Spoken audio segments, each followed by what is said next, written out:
Hi friends, welcome to Ellora's cooking channel. நம்ம இன்னைக்கு என்ன பார்க்க போறோம்னா, கோதுமை மாவு வச்சு ஒரு சிம்பிளான குலாப் ஜாமுன் தான். வாங்க எப்படி செய்யுதுன்னு பார்க்கலாம். நான் இந்த கப்பில் 2 கப் அளவு கோதுமை மாவு சலிச்சு சேர்த்துருக்கேன். அது கூடவே 1/4 கப் அளவு பால் பவுடர் எடுத்துக்கோங்க.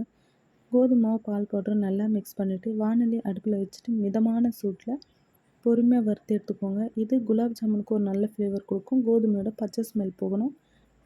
கை பொறுக்கிற சூட்டுக்கு வறுத்துக்கோங்க. நல்லா வறுக்கணும்னு அவசியம் இல்லை. இப்போ அதை வேறு ஒரு பாத்திரத்தில் மாற்றிட்டு வனஸ்பதின்னு சொல்லுவாங்க, டால்டா, இதை நல்லா காய்ச்சி வச்சுருக்கேன். இது 100 கிராம் இருக்கும். இது மாவில் சேர்த்து மாவில் எல்லா இடத்துலையும் படுற மாதிரி நல்லா பிசைஞ்சு விட்டுக்கோங்க. இந்த பக்குவத்துக்கு பிசைஞ்சு வச்சுக்கோங்க. இப்போது தண்ணியை கொஞ்சம் கொஞ்சமாக சேர்த்து சப்பாத்தி மாவு பதத்துக்கு இல்லாமல் அதை விட இன்னும் கொஞ்சம் சாஃப்டான பதத்துக்கு இந்த மாதிரி பிசைஞ்சு வச்சுக்கோங்க. பார்த்தாலே தெரியும். நான் இந்த கப்பில் 1/4 கப் அளவு சர்க்கரை எடுத்திருக்கேன். இது குலாப் ஜாமுனுக்கு ஒரு நல்ல ஸ்வீட்டாக இருக்கும்.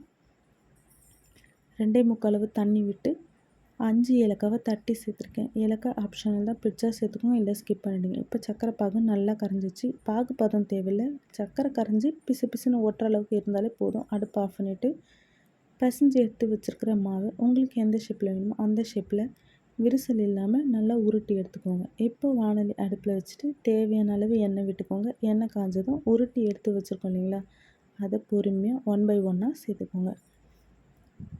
காஞ்ச எண்ணெய் கையில் படாத மாதிரி பொறுமையாയിട്ട് சேர்த்த உடனே கரண்டியை போட்டு கிண்டி விடாமல் பொறுமையாக ஒரு 2-3 நிமிஷம் கழித்து இது பண்ணி கலரி விட்டுக்கோங்க. அடுப்பை ஸ்லோ ஃப்ளேம்லேயே இருக்கட்டும். ஹை ஃப்ளேமில் வச்சா மேலே மட்டும் கலர் வந்துட்டு உள்ளே வேகாமல் போயிடும்.